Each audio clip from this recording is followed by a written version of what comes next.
Oh, Danny boy, the pipes, they're calling. I just finished watching UFC Belgrade, and this is my 1 day late instant reaction and recap to the card. It was a night with a lot of finishes uh, and a lot of patience from the Serbian crowd, but they ended up getting their moment at the end of the night, which we'll talk about first. We'll go down this card top down. Uroš Medic beats the brakes off of Daniel Rodriguez. Uroš Medic, every time I've been seeing this guy talk, I just like him more and more. He goes in there and it's not like he's fluking these guys. He is so dangerous in there at the beginning of these fights. Roche Medic, he got the king's welcome, king's reception, like I hadn't seen maybe ever after he won this fight. Just beating Daniel Rodriguez, but there were flares going off. Everyone was saying his name like he was a king. Like they were clapping, but then they'd hold their arms out like this. They'd be like, Uroš Medic. It was bizarre, but it was a great moment. Every fight, I become a bigger fan of Uroš Medic now. He's the man. He called out, he wants the Carlos Prates fight. That's badass. He's been talking shit about Ian Gary. I love that. He's looking at those old champions, though. He wants that Leon Edwards fight. He probably wants that Bilal fight, just so he can get those belts under his resume, so that he can get close to touching one of his own. I think he should get one of those fights next. He deserves it. Yeah, or Bilal, Leon, they're both on losing streaks. JDM, maybe. Uh, as far as Daniel Rodriguez is concerned, he should probably think about uh, joining up, participating in a Scared Straight program. Keep kids afraid of going to prison, smoking weed, and traveling abroad.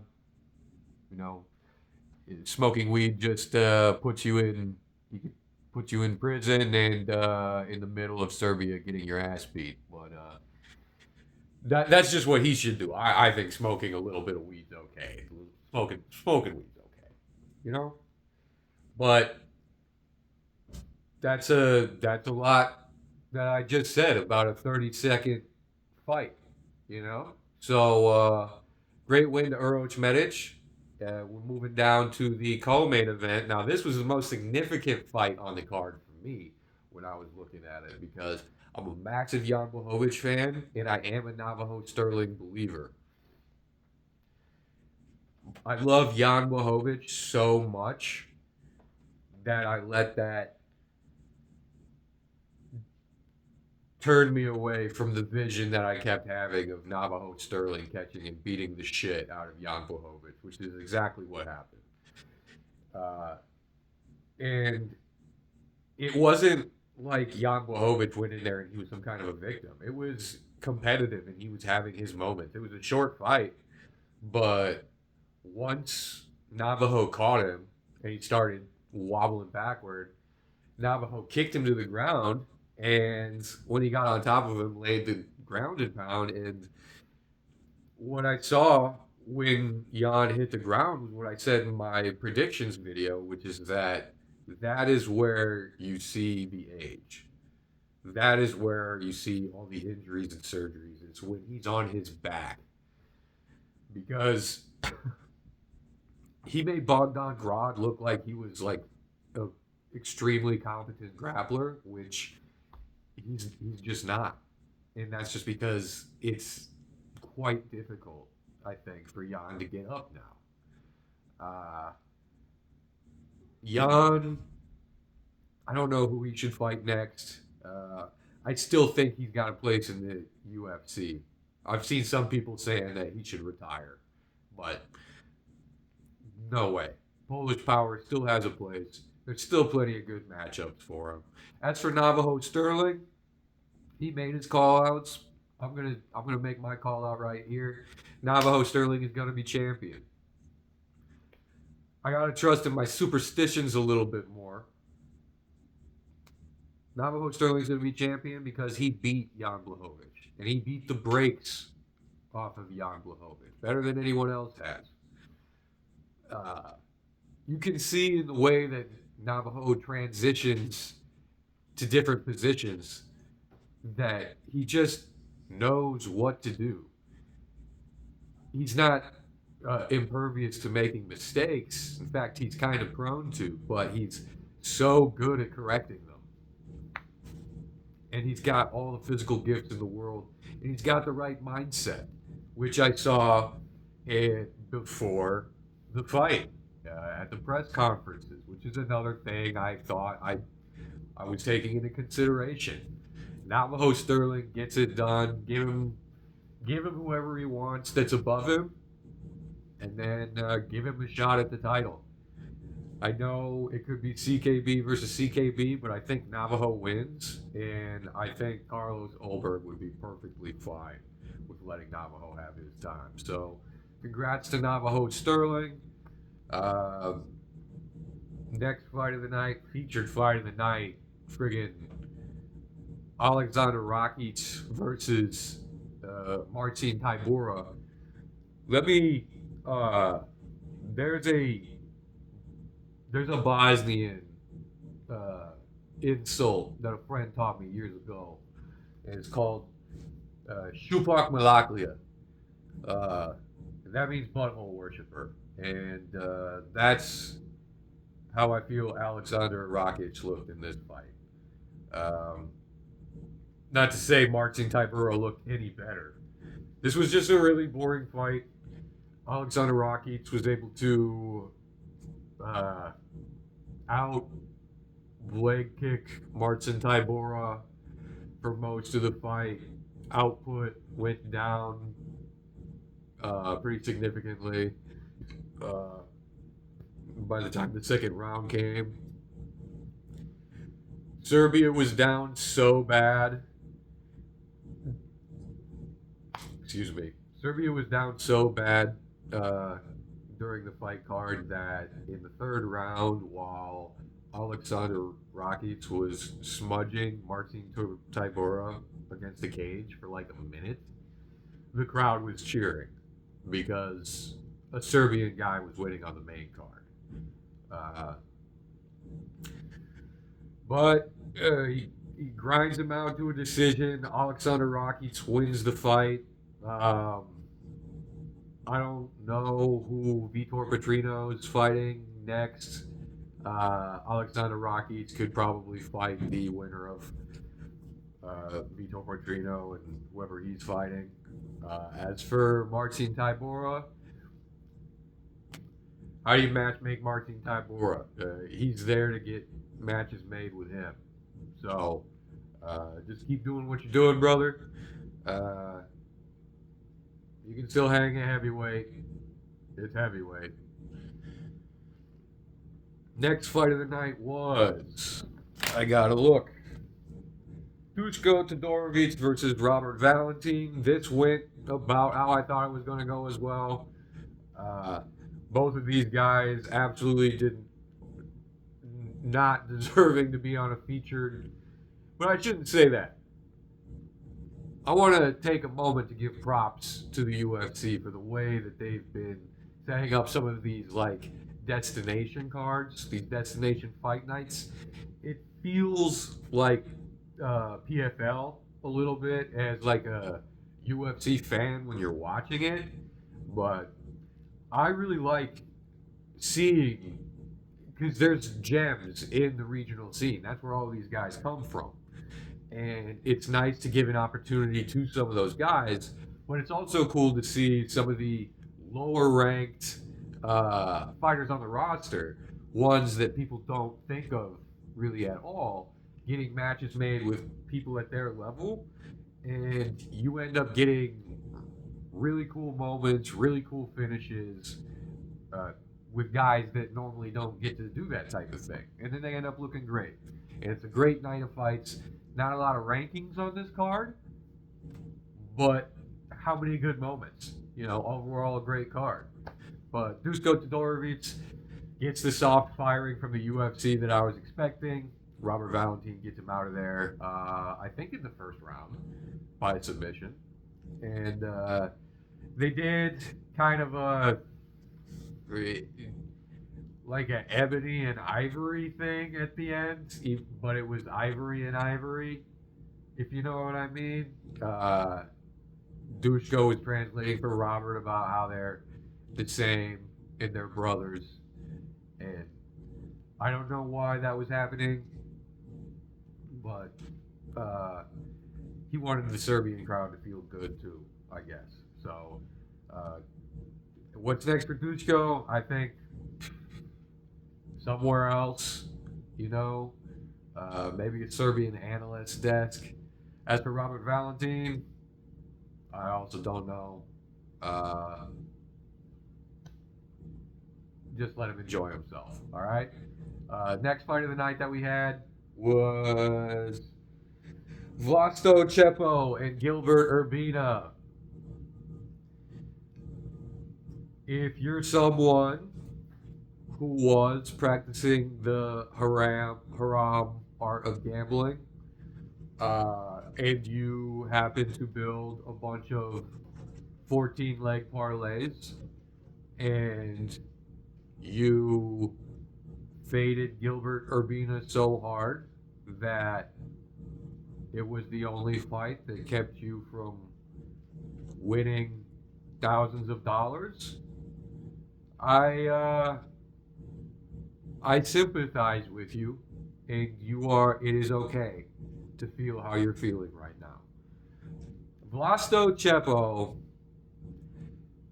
So this is a good lesson as well. Good reminder not to just fade people, even if you think the person they're fighting is bad.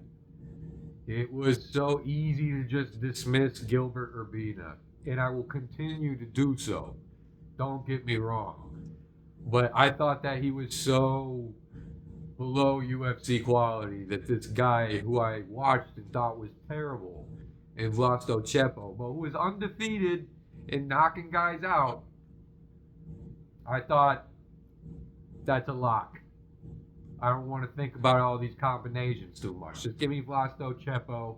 Let's get these dollar parlays out.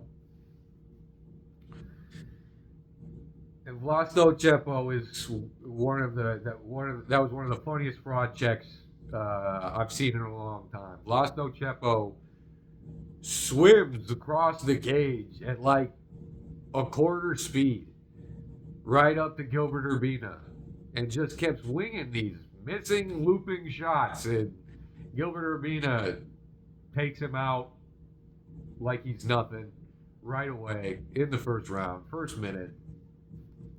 I said at the press conference when I was looking at Gilbert and his new look, his new hair, his sunglasses, his little bulletproof vest, he's going through something. But he seemed like he thought he was going to win this fight.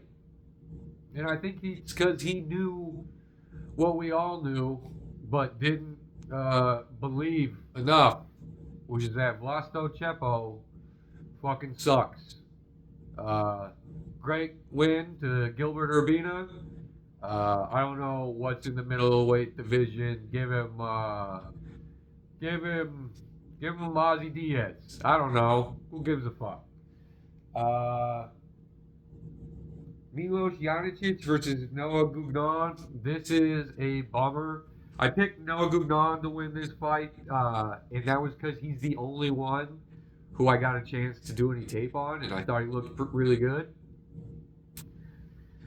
And by the end of this fight, I feel like I also still haven't seen anything from Milos Janicic because of I don't know what happened.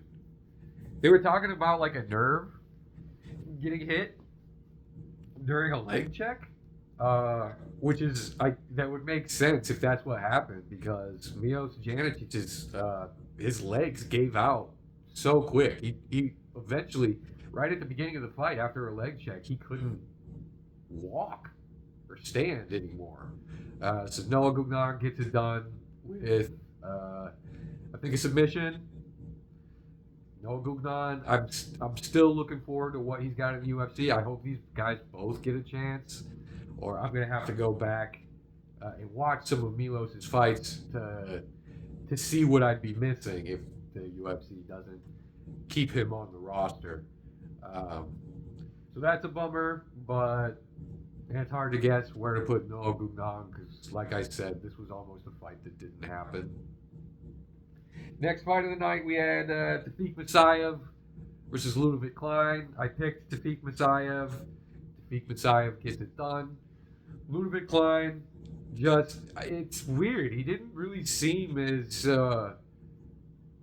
as quality of a striker in there as I expected him to be.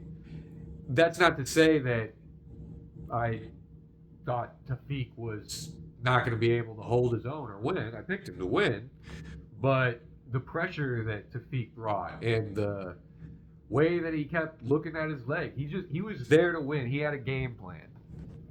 At the face-off, you could tell too that Tafik Masayev, Ludovic was looking at Tafik Masayev like, I'm gonna win. And when Tafik was looking at Ludovic, he was looking at all the ways that Ludovic was gonna lose. And it was a clean performance by Tafik Masayev, so he can't take that away from him.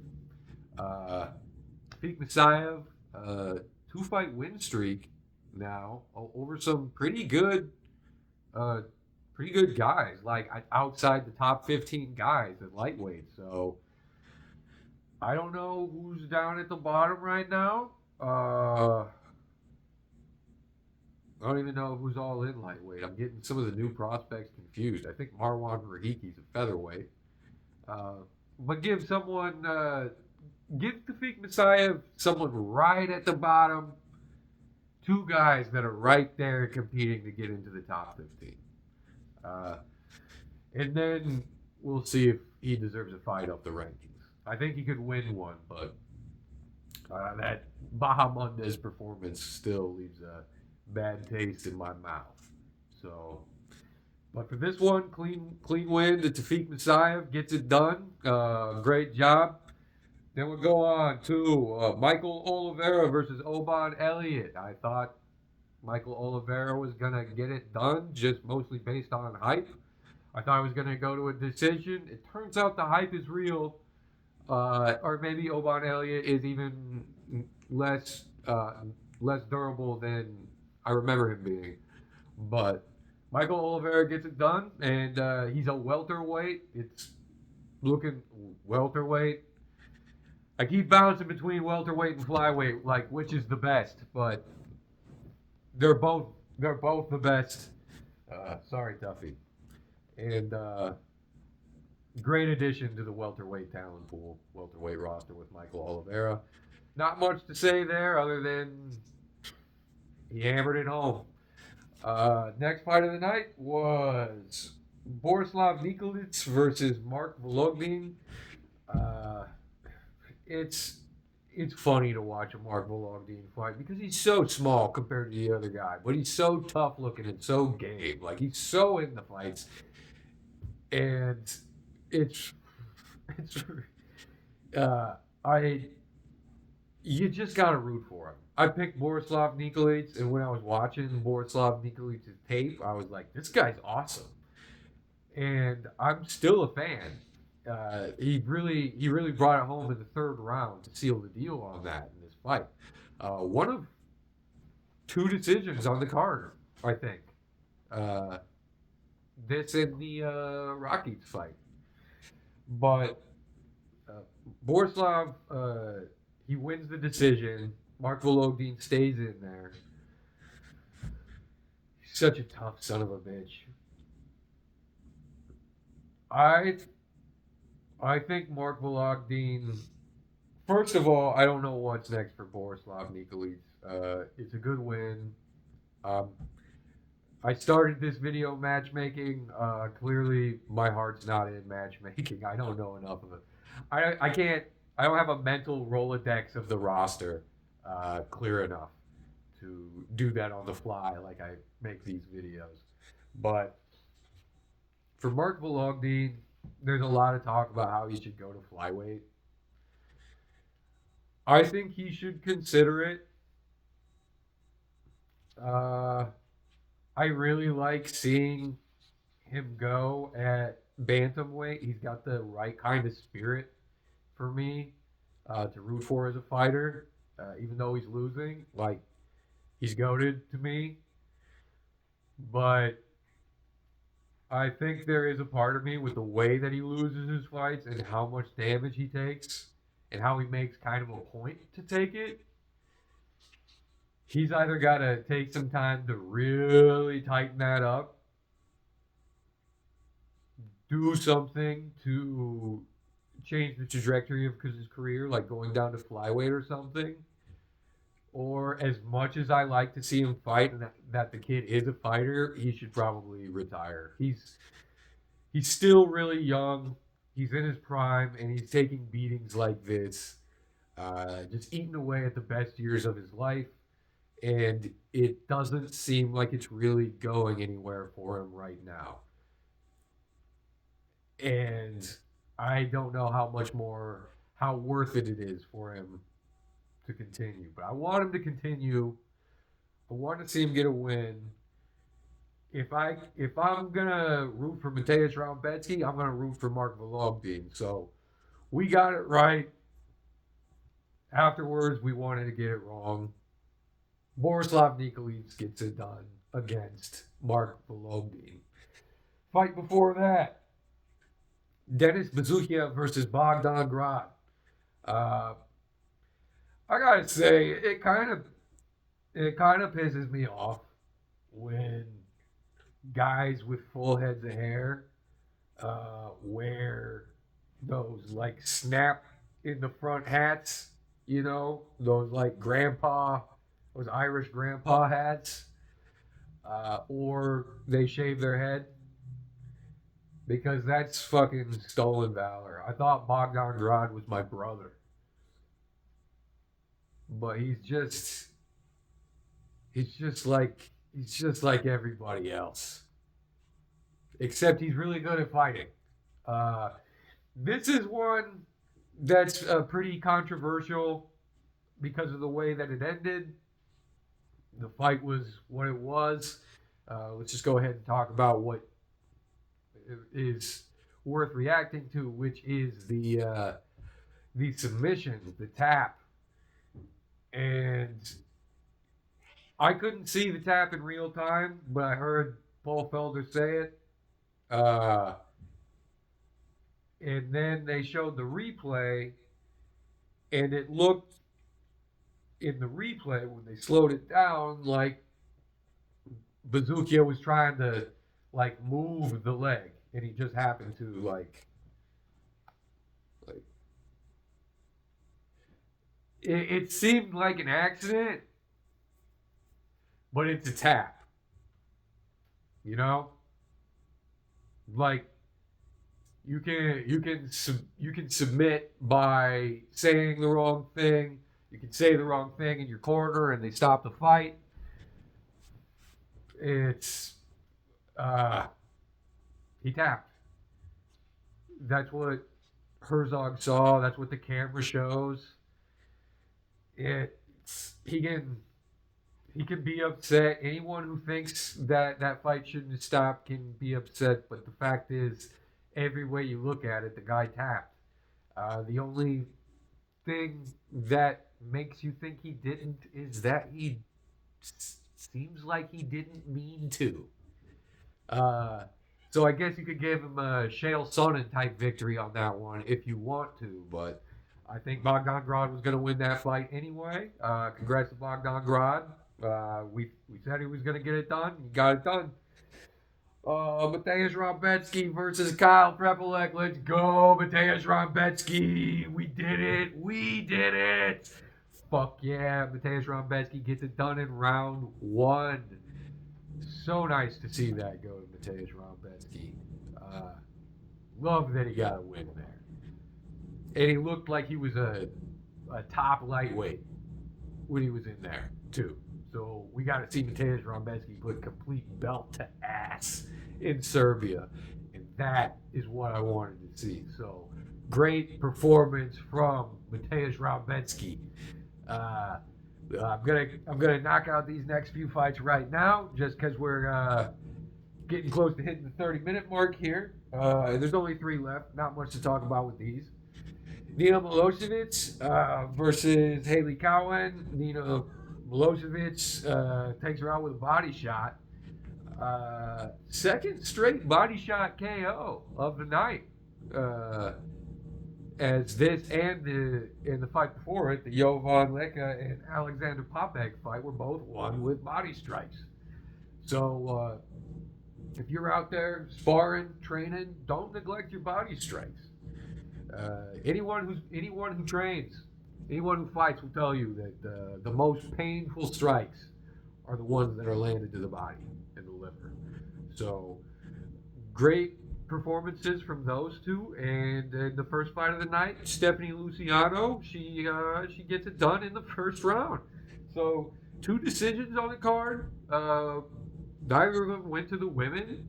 Both finishes there, and the it was actually pretty cool to see the women's fights on there. This was a great night of fights.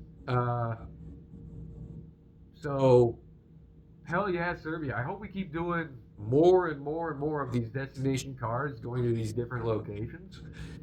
And we can do a better job stacking some of the cards that need to be stacked, like, I don't know, UFC 330. And then we can do a lot more fun matchmaking in these destination cards.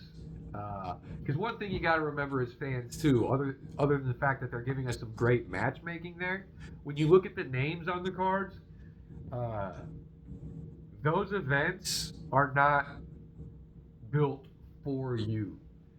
You love MMA fights and you love to watch MMA fights, and the talent in the UFC is what you want to watch, and the UFC knows that. But the fights are for the destinations. The card that they built was for Serbia. It was for the Serbians. So that's something that I like. That's something that I love that the PFL does, because we have fighters here from Sioux Falls that we're very proud of, but most promotions don't come here. But the PFL does. They'll go to where their fighters are from, and local talent will come on. I got to see Shea Bowers fight in the PFL for the first time a few months ago, which was awesome. Shea Bowers is a badass women's fighter from Sioux Falls. I'm hoping that the MVP acquisition doesn't affect that at all, but that is definitely a topic for another video. Great night of fights. We went 11-3. If we faded Vlasto Chepo on just one parlay, I mean 4 parlays, hypothetically in some people's cases, we'd be rich, but you know, he's probably gonna swim out somewhere we'll never see him again. So I've already started watching tape, finding out who Ty Miller is for the next fight night next week. So I will try to get that video out a little bit earlier, and subsequently make some time to make my reaction to this next fight card a little bit quicker, as well as maybe try and drop something that's a little bit more fun in the meantime. I've got some ideas. I just need to figure out editing a little bit better, how to do it without a computer. But thanks for watching. Like and subscribe. Comment down below if you hated the fight nights, if you never want to go to Serbia again, if you have other insults in Serbian or Bosnian that you think I should know. Remember, Shuvak Malaklia means butthole worshiper. We'll see you in the next one.